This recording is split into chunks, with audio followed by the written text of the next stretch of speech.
Muy buenos días. Ayer fue un día para mí especial en muchos sentidos. Un poco confuso, un poco cargado de emociones diversas, todas muy positivas. Donde hubo encuentros con personas que estaban en la sala que no veía hace mucho tiempo y que nos encontrábamos acá. Y cuando llegué a mi habitación en la noche y me aprontaba a descansar, me di cuenta que había algo mucho más importante que toda aquella convulsión que yo había vivido durante el día, y que era la significación de lo que estábamos haciendo juntos.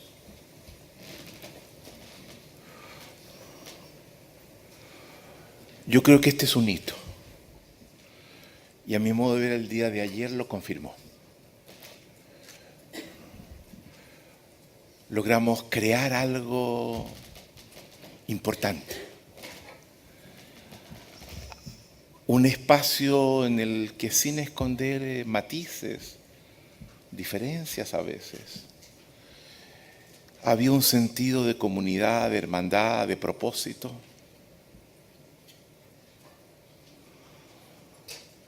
En la mañana, cuando desperté y abrí mi computador, me llegaron múltiples mensajes de la gente que nos está viendo por streaming.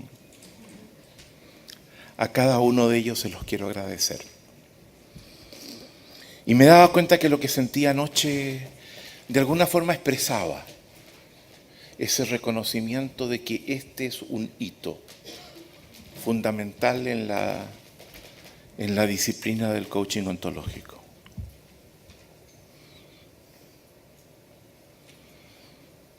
Me fui al año 1989,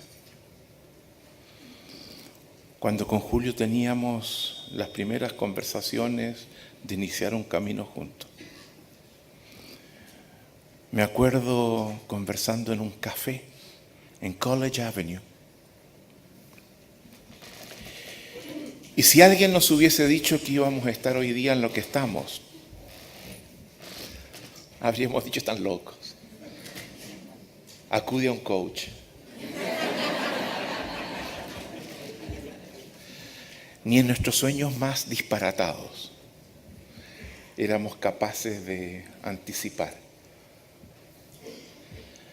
dónde estamos, y yo creo que sobre todo el testimonio que esto representa del espíritu del coaching ontológico, de la ontología del lenguaje. La apertura a crear un movimiento profundo. Durante esta historia, con muchos hemos tenido a veces diferencias, hemos escogido caminos distintos. Yo quiero hacer una convocatoria a que todos nos reencontremos en este espacio. Creo que tenemos que dar el ejemplo de lo que significa vivir y relacionarse desde nuestra plataforma, de nuestra capacidad de acogernos, de reencontrarnos, de reactivar los afectos que tuvimos y que quedaron de alguna forma suspendidos en el pasado. Y para mí esto es un motivo de celebración. Solo ayer me di cuenta realmente de lo que estábamos haciendo. Me fui a nuestra conversación, Alejandro, de junio. No del 89, del 2015. Hace tan poco. Yo no me hubiese imaginado que esto podía pasar.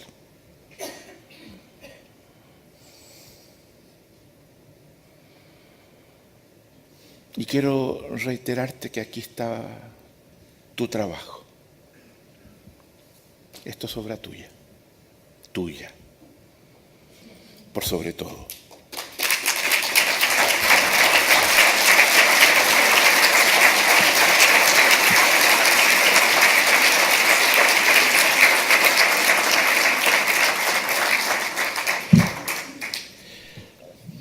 La idea del simposio, del programa, era concentrarnos ayer en la pregunta: ¿a qué respondemos? ¿Por qué surge esto? ¿De qué se hace cargo? ¿Cómo llegamos al coaching ontológico? La idea es hoy día mirar hacia el futuro, darnos cuenta dónde estamos. Y no dónde estamos en un presente vago, dónde estamos a partir de esta experiencia, de estos 2 días de la FICOP, y proyectarnos al futuro.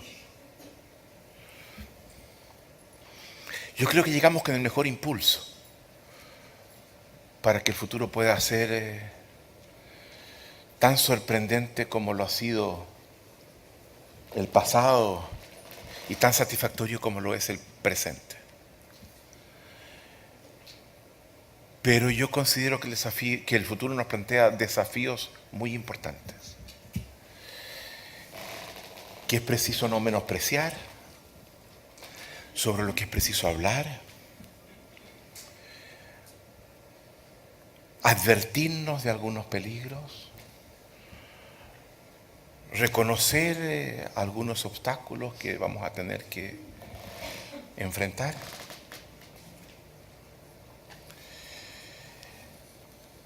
De forma tal que partamos de acá con la disposición adecuada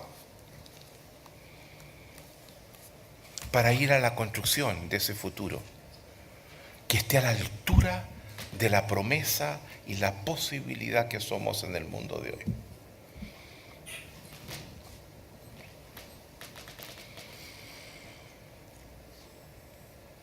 El reconocimiento del coaching ontológico en el mundo es sorprendente.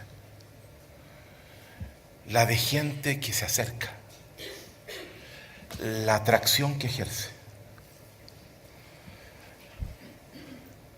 Me hacían una entrevista para un artículo de tendencias que va a aparecer en Chile y me preguntaban por qué los jóvenes hoy día se interesan tanto por el coaching ontológico. Viven coaching, quieren estudiar coaching. ¿Qué tiene el coaching que produce esto? Y yo creo que abre una esperanza en un mundo confuso, en un mundo incierto. Hoy día se enseña coaching ontológico, ontología del lenguaje en distintas universidades. Está en educación, está en periodismo, está en ciencias sociales. Se nos llama por muy distintos lados. Pero cuidado. El gran peligro que tenemos es de venir complacientes y mirar lo mucho que hemos alcanzado y no cuidar lo que tenemos por delante.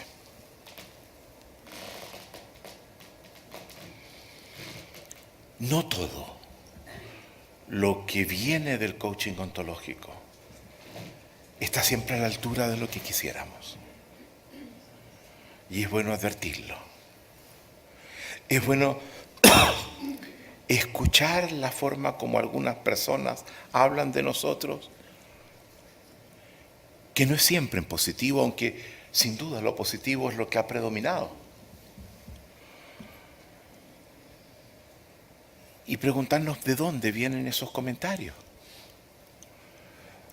Uno mira lo que hace y dice, pero no da pie para que algunos tengan esos juicios.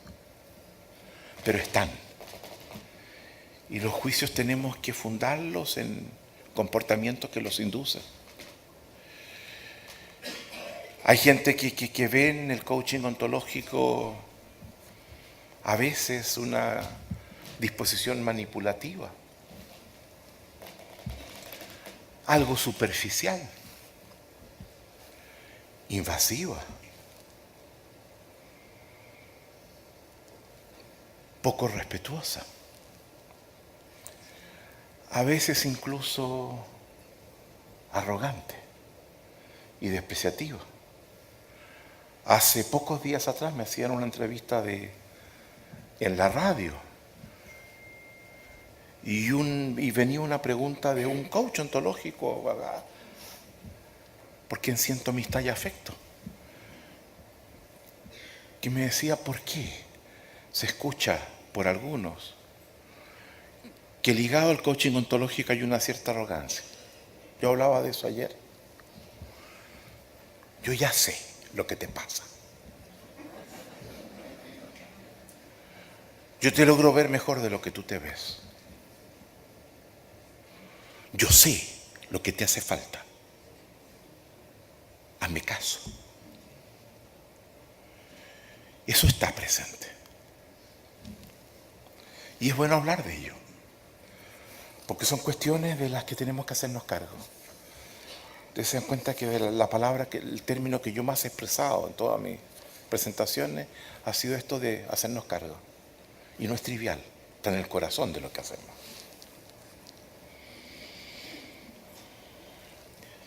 Es cierto que venimos de un pasado que Julio se refería a él, yo apuntaba a él ayer,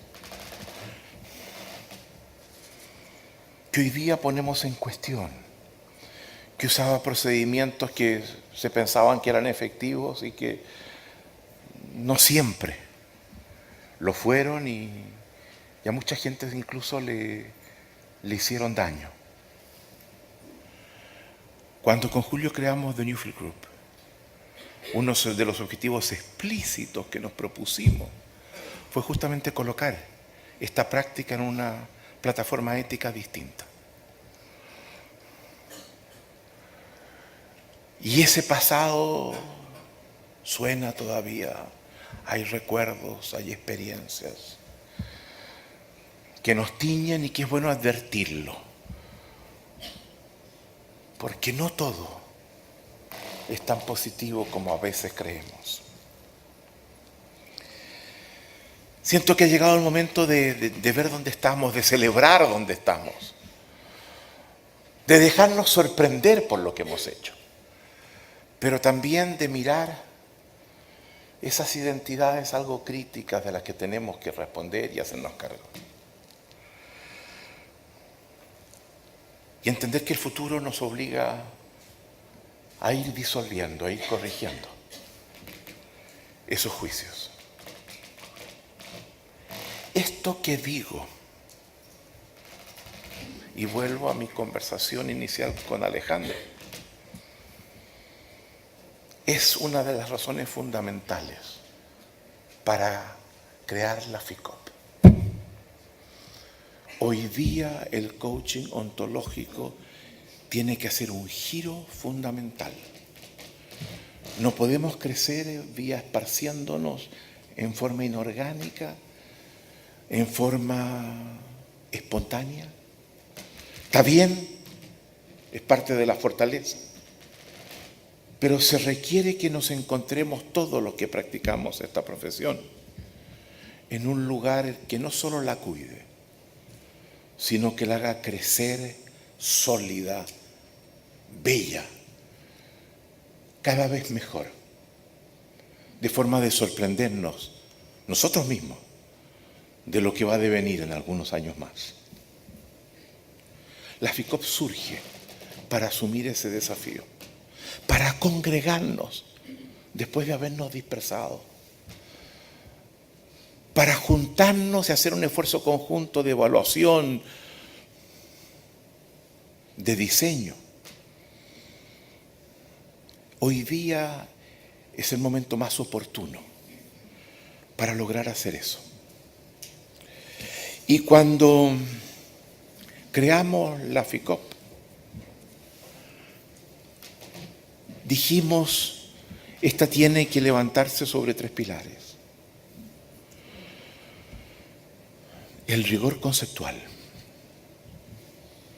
la solidez de sus planteamientos la capacidad de escucha de los comentarios críticos y de responder adecuadamente a ellos, la capacidad de aprender de múltiples corrientes, disciplinas y aportes que nos van a fortalecer.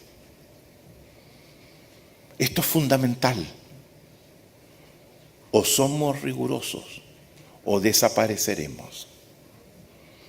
En segundo lugar, afirmar la plataforma ética de la disciplina. El respeto irrestricto al otro. No solo en la interacción, por supuesto en la interacción, ¿para qué hablar? Pero por supuesto. Pero en general, como forma de convivencia, como algo que proyectamos en lo que hacemos, como algo que puede ser un aporte importante en momentos complejos, difíciles. No es vano, no es secundario. Que, por ejemplo, de Colombia, nos hayan llamado de la Secretaría de la Presidencia de la República para decirnos: ayúdennos a la reconciliación. Buscamos dónde podemos apoyarnos y ustedes lo vemos, nos han dicho, son una oferta. No es trivial. La persona que me contactaba me decía: seremos la conversación más importante en América Latina durante los próximos años.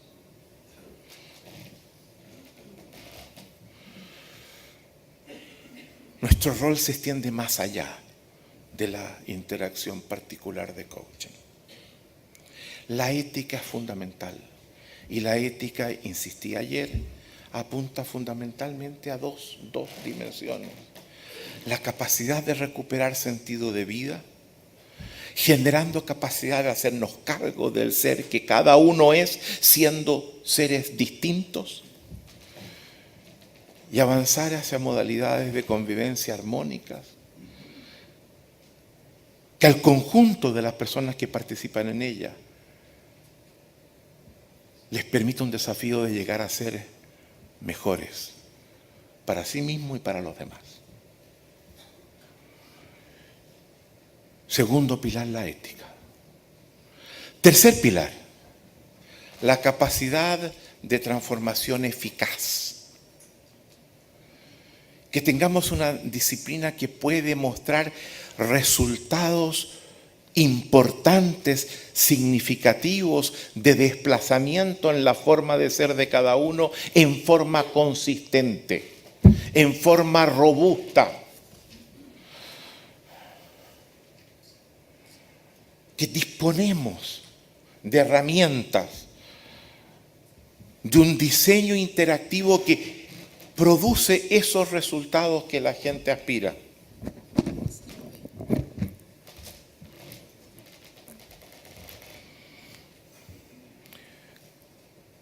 Y eso implica un compromiso a garantizar todo el tiempo que eso crezca.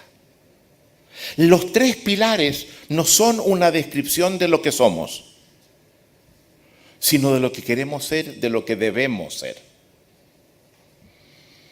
Y yo quiero insistir en eso. Eso implica no ser complacientes. Y viendo lo que hemos logrado, que por Dios, que sorprendente, quedarnos donde estamos. Se trata de objetivos que tienen que estar presentes en lo que hacemos día a día. Avanzar en el rigor, solidificar nuestra ética y mejorar la capacidad de transformación que somos. Quiero reiterar esto. No estamos allí. Con lo que hacemos, miren lo que hemos logrado. Pero a menos que asumamos un compromiso, y la FICOP sirve a eso, de desarrollarnos en estos tres caminos en forma sostenida, en algunos años más, si no lo hacemos, se va a hablar de, ¿se acuerdan de aquello que se llamaba el coaching ontológico? Y se contarán algunas anécdotas simpáticas, algunas quizás un poquito macabras. Eso depende de nosotros, de nadie más, solo de nosotros.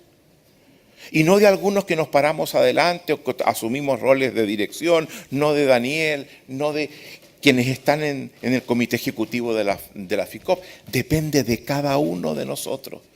Y yo pido que ese sea el carácter del compromiso que asumimos, que seamos activos vigilantes de la profesión. Que cada uno haga un esfuerzo, haga un aporte, que se sume a los espacios de discusión, de evaluación, de corrección, de diseño de lo que es esta profesión. No somos eso y tenemos la obligación de llegar a serlo.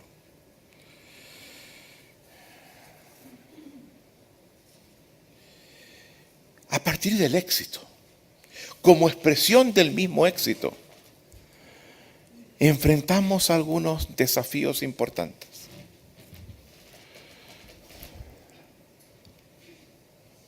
Hablaba de algunos desafíos internos que van en la línea de lo que planteaba. Quizás pueda incluso volver a tocar algunos de ellos. Pero estamos comenzando a escuchar voces también que nos cuestionan, que nos miran con desconfianza, que insinúan ataques, a veces justificadamente por acciones nuestras,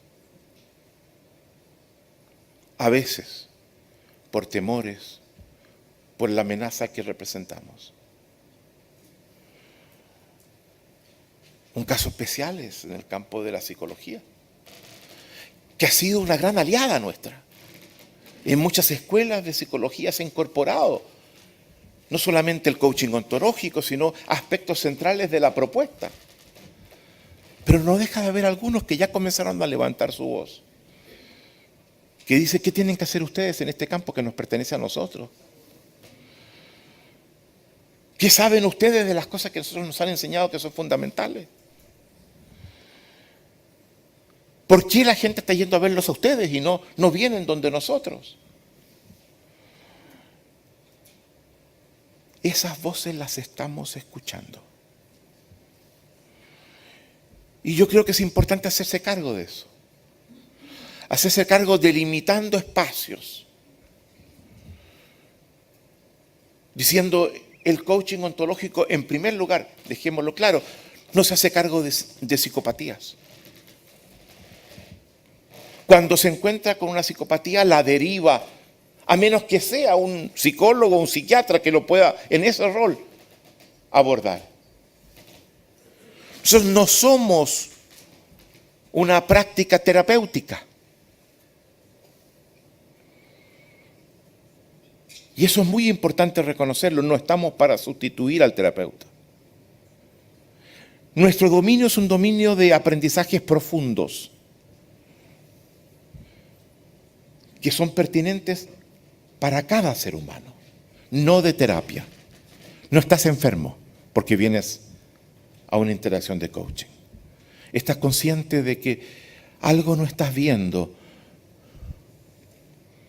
o no estás pudiendo ejecutar para lograr las aspiraciones y sueños que tienes, que hay algo que te aflige, que hay algo que te tira para abajo,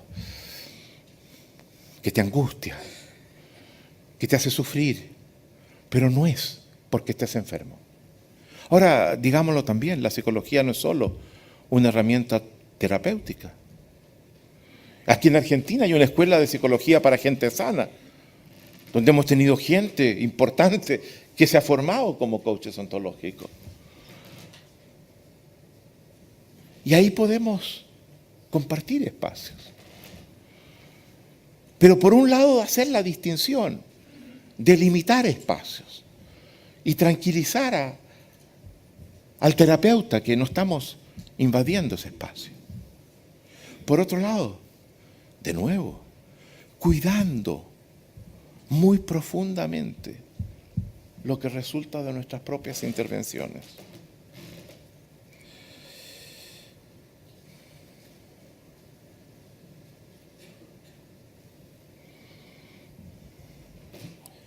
hay un tipo de coaching ontológico y no ontológico. Vamos a tomar esto enseguida. Es un tema importante que se concentra en resolución de problemas y logro de objetivos, de metas.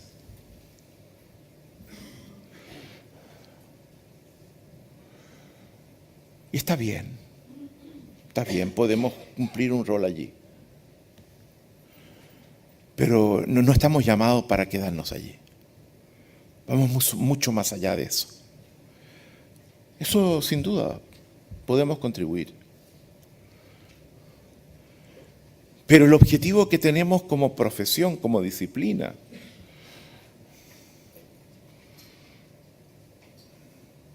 va hacia otro lado. Va hacia una vida más plena, más satisfactoria.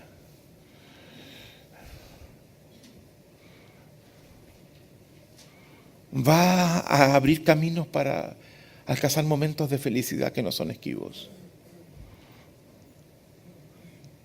sin comprometer la felicidad de otros.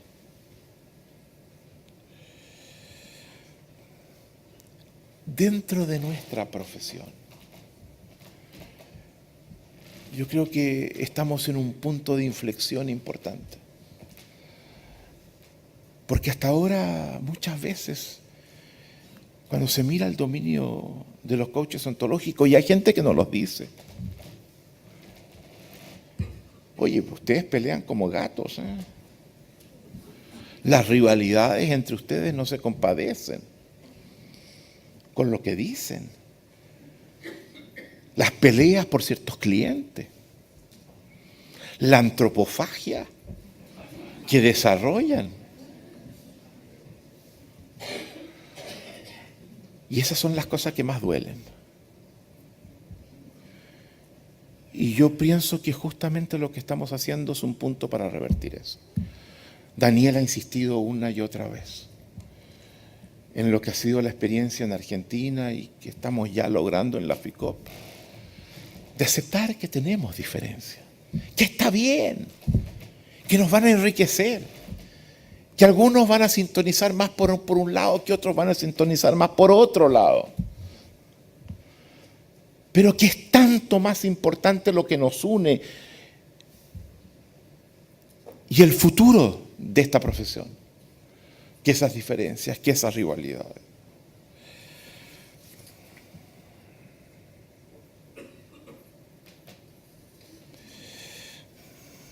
Tenemos mucho que hacer.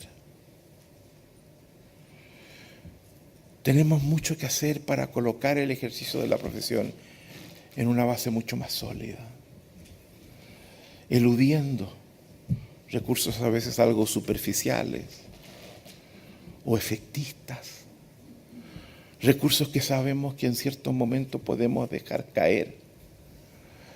Yo siempre insisto, la práctica del coaching ontológico, lo decía ayer, es una suerte de fenomenología asistida. Y cuando digo eso quiero explicar un poco, donde yo estoy por entero escuchando, fortaleciendo mi conexión emocional con el coachee, sin ver qué herramienta tengo al lado para dejarla caer en un momento particular. Ellas van a fluir solas. Eso que la fenomenología plantea de suspender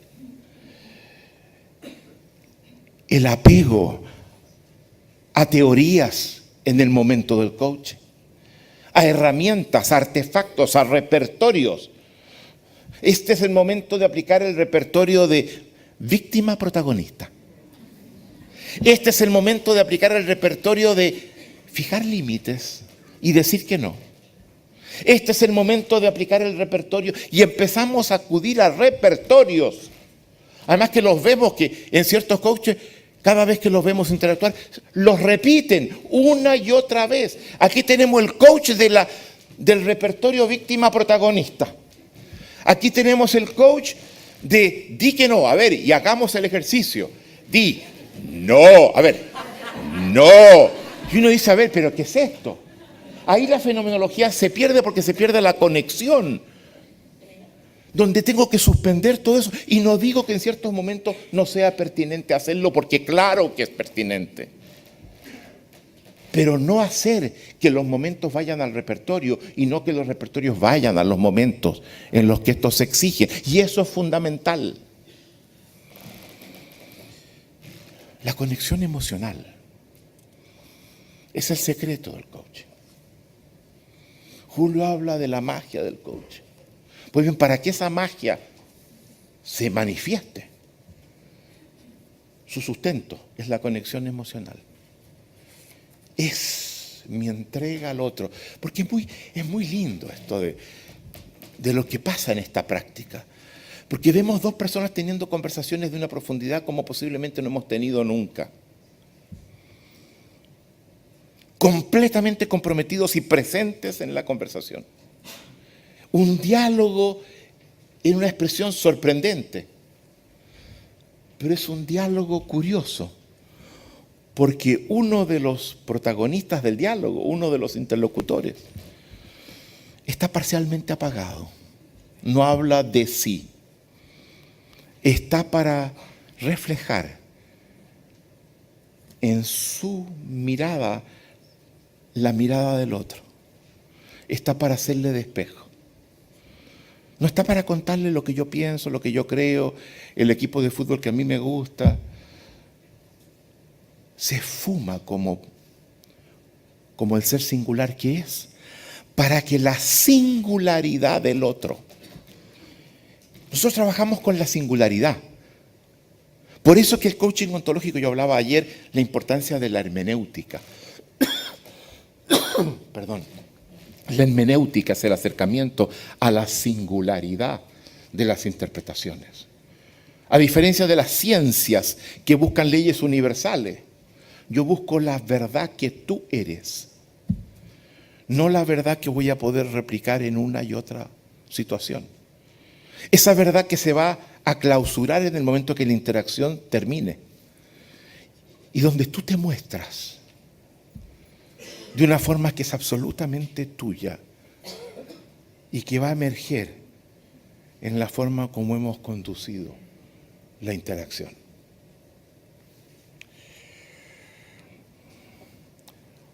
Un coach comprometido con la autonomía del coachee y no con su dependencia, donde el que sale es un ser más autónomo, que está en mejores condiciones de pararse en sus propios pies, de mirar a su futuro, no al que le dijo el coach.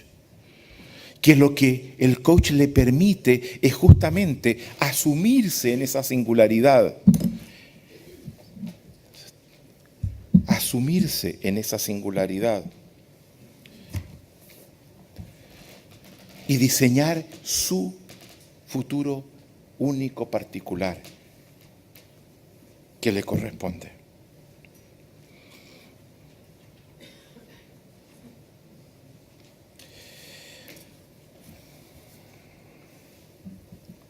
Gracias. Quiero hacerme cargo de algo que me parece importante. He estado hablando desde hace un año sobre esto, que es una interpelación que está emergiendo, que es extremadamente importante hacerse cargo de ella.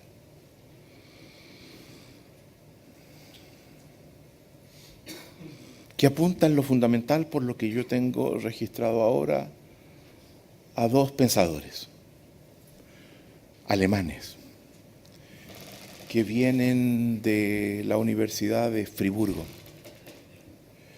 y que apuntan en una línea complementaria, aunque curiosamente no se citan.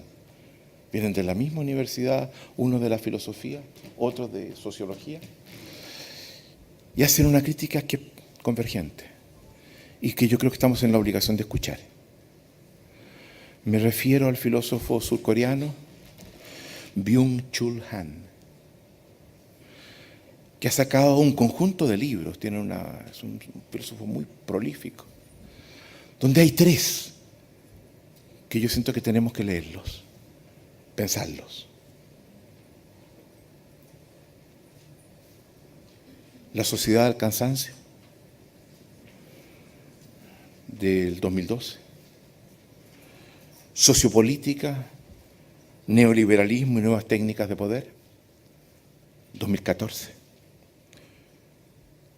Topología de la violencia, el último fantástico, 2016. Y otro que es Ulrich Bröcklin, sociólogo, que tiene un libro que ha sido traducido al castellano por un argentino, ha sido publicado en Chile. El self-emprendedor. The Entrepreneurial Self en inglés. Está también en inglés. Y se trata de dos propuestas inteligentes, interesantes, profundas, que hacen un cuestionamiento al rol que están asumiendo o pudieran asumir los coaches. Y yo creo que, les insisto en esto, yo creo que esto tiene que ser lectura obligatoria. Es gente muy seria, argumentan muy bien y nos muestran peligros. Y yo quiero traerlos, porque no podemos estar de espalda a este tipo de comentarios. Tenemos que estar en interlocución con ellos. Tenemos que ser capaces de responder a ellos, de reconocer la importancia que esos argumentos tienen. Este no es un espacio para cobardes. Aquí estamos para dar la cara. Y yo quiero insistir en esta disposición. ¿Qué plantean? Déjenme ver si logro articularlos dejando mis notas a un lado. Yo les decía ayer que el capitalismo entró en una fase en las últimas décadas que luego que se afirmaba muy fuertemente en dos elementos, por mencionar los que me parecen más importantes, que es un sistema financiero global de gran poder y, en segundo lugar, la corporación empresarial como gran estructura que se expandía transnacionalmente en el mundo, que los que tenían éxitos iban en ese camino, el camino de la corporación. Entramos en una fase en función de las alteraciones de la conectividad social como producto, en primer lugar, del desarrollo de las tecnologías de información, que permite avanzar hacia un mercado global, hacia una competitividad inclemente, hacia el desarrollo de una individualidad cada vez más importante y desvinculada de muchos de los lazos que mantenía con espacios de comunidad anterior, y hacia la generación de valores que ponen fuertemente en cuestión ciertos valores tradicionales. Yo creo que estos son los 5 elementos claves de esta nueva fase del capitalismo. Algunos la llaman la tercera, otros la llaman la cuarta. La anterior siendo la del capitalismo corporativo y financiero. En dos cosas distintas, porque no todas las corporaciones son financieras, obvio. Y donde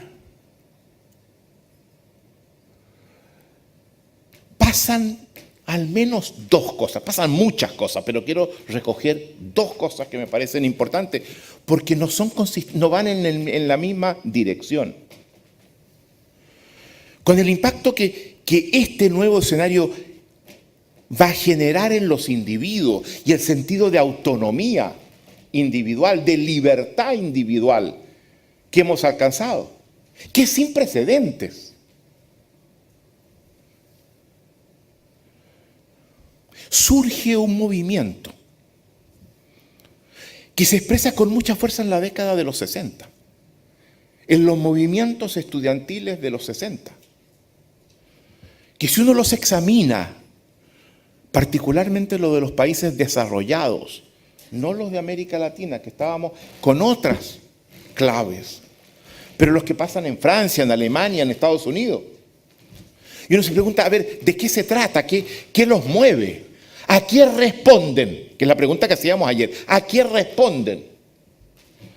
Es fundamentalmente la expresión de no queremos una vida sofocada en el esquema de los cuadros corporativos. No me fijen límites. No me encuadren, no me coloquen camisas de fuerza.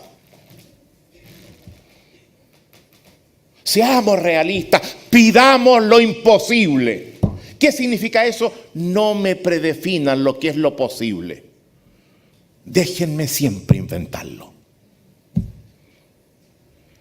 El movimiento de Bernie Sanders es expresión de eso en los Estados Unidos. Eso no ha muerto. Eso está en los jóvenes de hoy. Y está en muchas cosas que se expresan en la juventud actual. Está en un sentido de emprendimiento que vemos en los jóvenes, que no estaba en mi época. De querer construir algo propio que lleve su sello, su idiosincrasia, mi marca. Dejar mi propia huella. Está en lo que ha sido una cosa que a mí me sorprende mucho. La eclosión de las vocaciones artísticas. En el teatro, en el cine, en la fotografía, en la pintura. Sí, ha habido en ese campo, ustedes miren alrededor, a los jóvenes que tienen alrededor, y cuántas veces ven que las vocaciones se van, obviamente no siempre en forma mayoritaria, pero en lo que era mi época, hacia esos campos. Está en otros que dicen, ¿saben? Yo no quiero que me asfixien y por tanto no quiero ni seguir estudiando, ni seguir trabajando, y me quedo en la casa hasta los 48. También. Eso no estaba presente en mi época. Y por último, en el movimiento antisistema, al cual sumo el movimiento ecologista, hay una dimensión y una sensibilidad en los individuos, en los jóvenes. Yo insisto, con los jóvenes vivimos en mundos distintos. Mi mundo no es el de ellos. Y yo escucho eso y digo, vaya, miren cómo está surgiendo un mundo diferente. Pero surge otro fenómeno, que es muy distinto y que tiene un impacto muy grande. La corporación, que en esta tercera fase del capitalismo era el vehículo principal de desarrollo, en las condiciones de competitividad implacable que hoy día existen, se da cuenta que es pesada, es lenta, es un paquidérmico, es un dinosaurio y no tiene la flexibilidad que este nuevo escenario le exige, que tiene un nivel de aceleración, que tiene novedades permanentes. Esa corporación comienza a hacer agua, es el Titanic. Se encuentra con este nuevo escenario y choca como con el iceberg del Titanic. Y tiene que hacer cambios muy importantes. Y hace al menos 3 cambios importantes. Primero, comienza a robotizar buena parte del trabajo en la medida que puede. Y la robotización tiene distintas formas. Desde la incorporación de la tecnología de información para hacer más eficientes los procesos de trabajo, donde se eliminan tareas que antes se hacían, donde se descubre, y nosotros hablamos permanentemente en nuestros programas sobre eso, que había gente en la empresa que hacía excelentemente, como dice Drucker, lo que era completamente innecesario y hay que sacarlo. Donde se hace un proceso de externalización de trabajo, de outsourcing. ¿Para qué ponernos tan pesados y rígidos? Hagámoslo fuera y si hay un giro, bueno, soltaremos a algunos de los proveedores que tenemos, pero donde gran parte del trabajo se hace afuera. Segundo cambio. Y tercer cambio, donde en vez de contratar personal formal, con con imposiciones, con compromisos de estabilidad. Internamente creo un segmento de empleo informal de personas a contrata, que en caso de apuro suelto. Y no lo miremos moralmente, no estoy haciendo un juicio moral, porque es una exigencia de las condiciones de hoy. No podemos vivir contratando con contratos abiertos, dadas las condiciones que hoy día enfrentamos. El escenario nos exige esos cambios. Pero al exigir esos cambios el escenario, plantea un desafío. Plantea que las relaciones de explotación del trabajo no pueden hacerse directamente al interior de la propia empresa o de la misma forma como se hacían antes.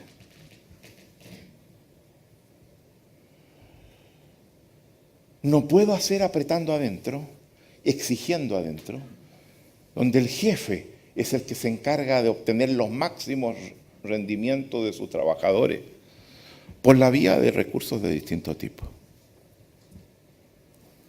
No se puede hacer así. La estructura del empleo no lo permite.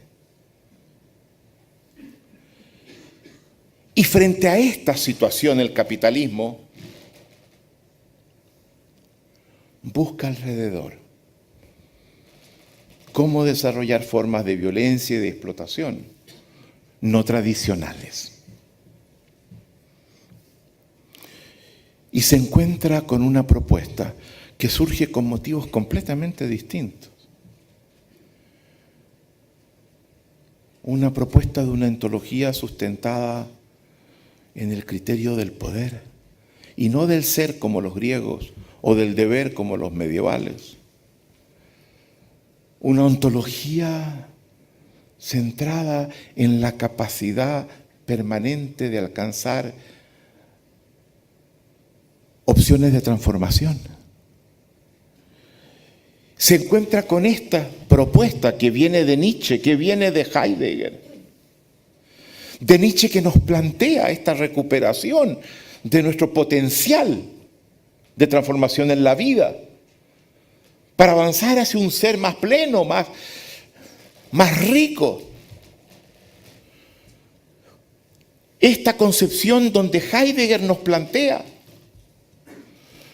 que uno de los desafíos fundamentales del ser humano es hacerse cargo de sí mismo para llegar a ser. Heidegger, además de decirnos la frase que les decía ayer, nos dice, en el ser humano el ser es un reto. Eso es lo que es el ser, un reto, un desafío a llegar a ser. Y para llegar a ser tenemos que hacernos cargo. Y para hacernos cargo tenemos que asumir frente al ser que somos un cuidado especial. Foucault, siguiendo a Heidegger, tiene un libro que se llama El cuidado del ser, el cultivo del ser.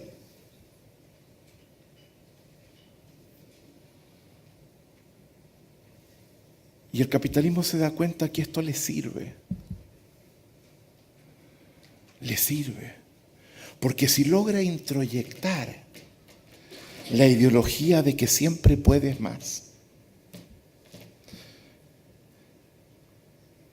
logro que el trabajador no solamente siga siendo un explotado, sino que devenga en su propio explotador.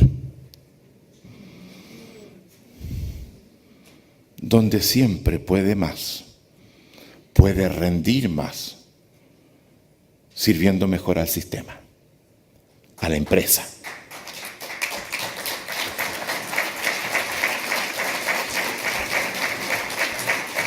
Esta es la crítica que comienza a insinuarse. Y donde se nos dice, ¿saben? Y quienes más sirven, son herramientas para esto, son los coaches. son los coaches que justamente, lo que yo llamo el coach sicario. Mira, tengo un trabajador que no me está funcionando, por favor, hazte cargo. Le mando un coach, desbloquéamelo, que no me está dando el rendimiento que yo espero de él y creo que podría darlo. Y la figura es el coach.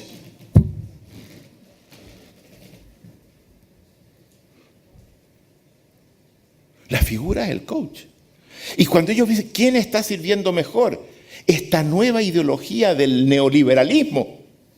Lo dice en Brooklyn y lo dice Byung-Chul Han.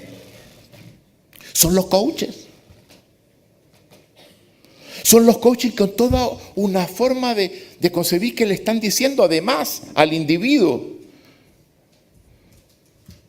Para ser como debe ser hoy día, tienes que gerenciarte a ti mismo. Tienes que ser gerente de ti mismo. Dense cuenta cómo hemos pasado del cultivo del ser de Heidegger a la gerencia de sí mismo. Tienes que tomando de nuevo a Heidegger, como un proyecto a realizar, aplicando gerencia de proyecto.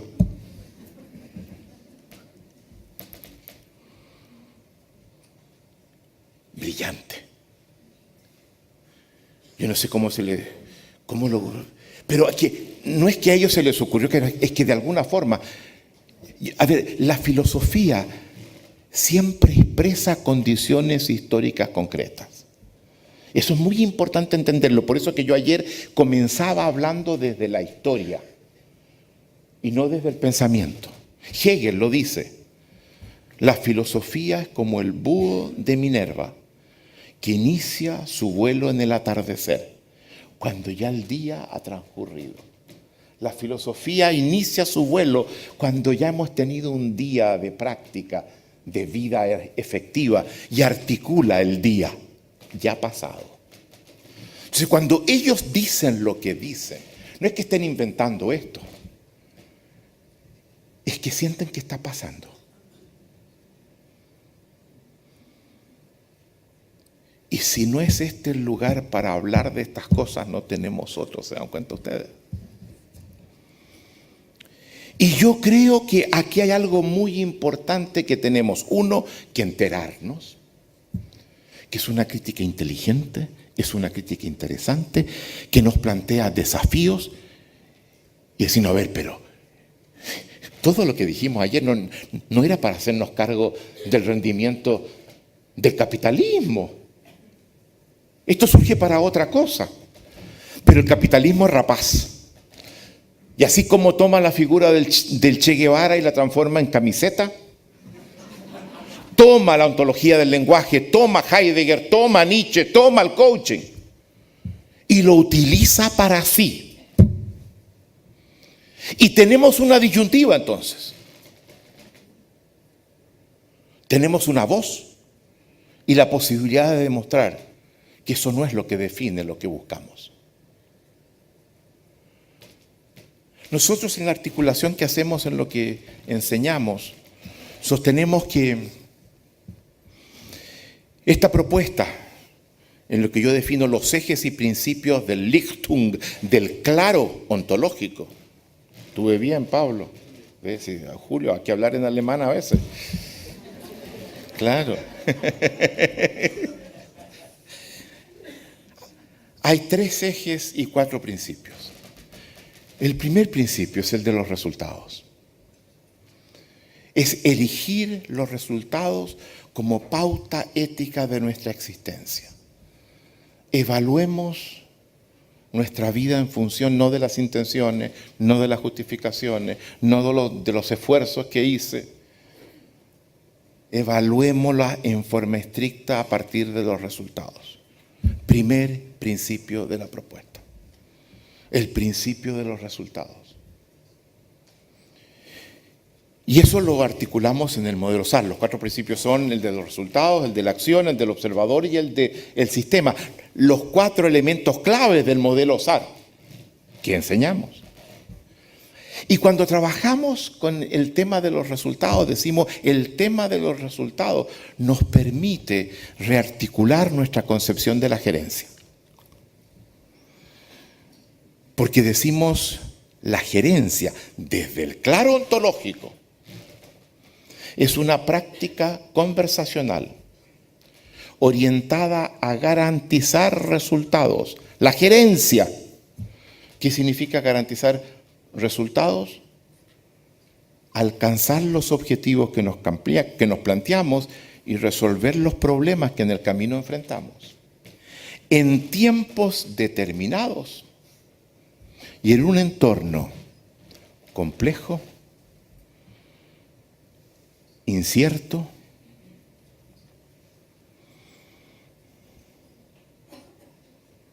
y muchas veces competitivo. Competitivo significa que hay otros agentes que están procurando hacer las cosas para que yo no logre mis objetivos o para evitar o para promover obstáculos en mi camino, con las mismas herramientas que tengo yo. Eso es la gerencia. Y decimos algo más. Una vez que hemos definido la gerencia de esa forma, nos damos cuenta que hemos definido algo mucho más importante que la gerencia. Hemos definido uno de los atributos fundamentales de ser adulto. Porque gerencia es capacidad de hacerse cargo. Y el adulto tiene que ser capaz de producir resultados para sí, para los suyos, para su comunidad. Por tanto, quien no logra esto, no logra alcanzar en plenitud la adultez.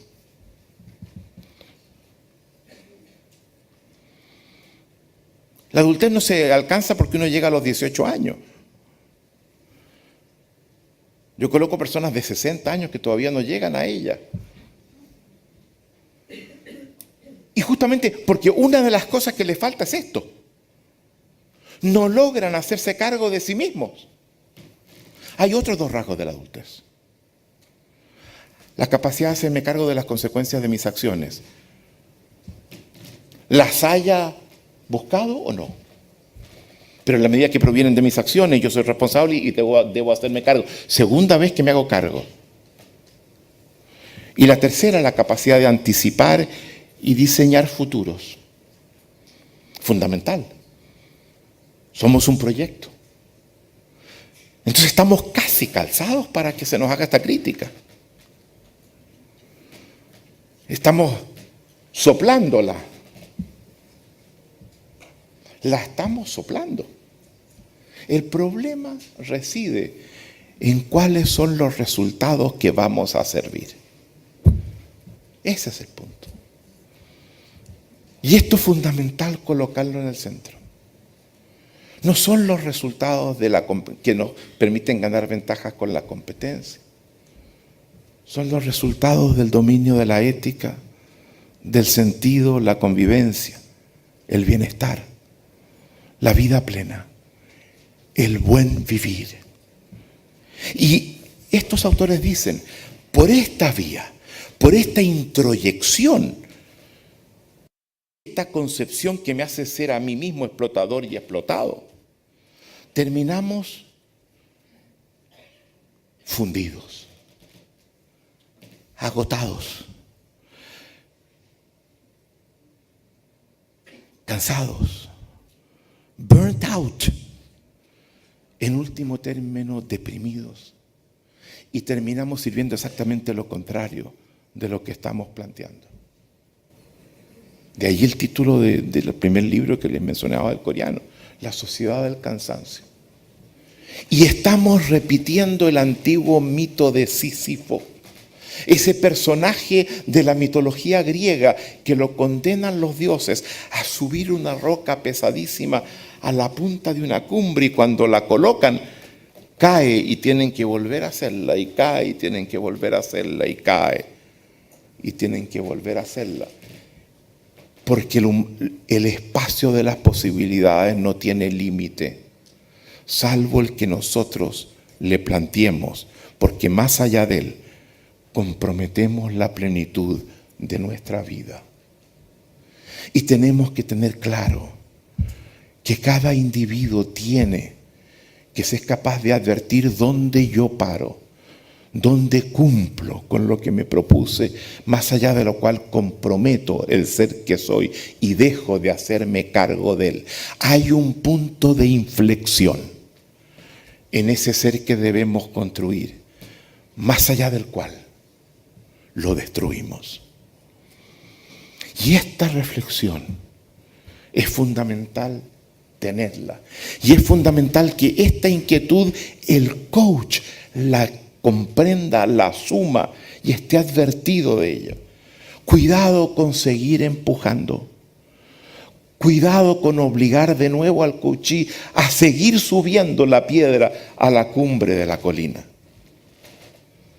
Esta es una crítica que la celebramos y la agradecemos, porque nos permite ver un problema que en vez de convertirnos en una gran oferta para el futuro, podría también perfectamente contribuir a constituirnos en un ser bastante monstruoso. Y yo creo que es muy importante que en este espacio, estas y otras conversaciones de ese tipo, las podamos tener abiertamente, sin restricciones, a fondo, sin temor, que sea un espacio abierto. Son dolorosas, pero no comprometen los objetivos originales por los que nacimos, ni la oferta que podemos ser. Pero que lleguemos a estos últimos va a depender estrictamente de nosotros. Estrictamente de nosotros. El futuro es promisorio, pero nos plantea desafíos, vallas a sortear, frente a las cuales no podemos cegarnos. Y yo creo que esta, y hay sin duda muchas otras, es una de ellas. La idea que, habiendo terminado esta exposición, podamos tener algún intercambio, hacer preguntas, conversar sobre esto. Gracias.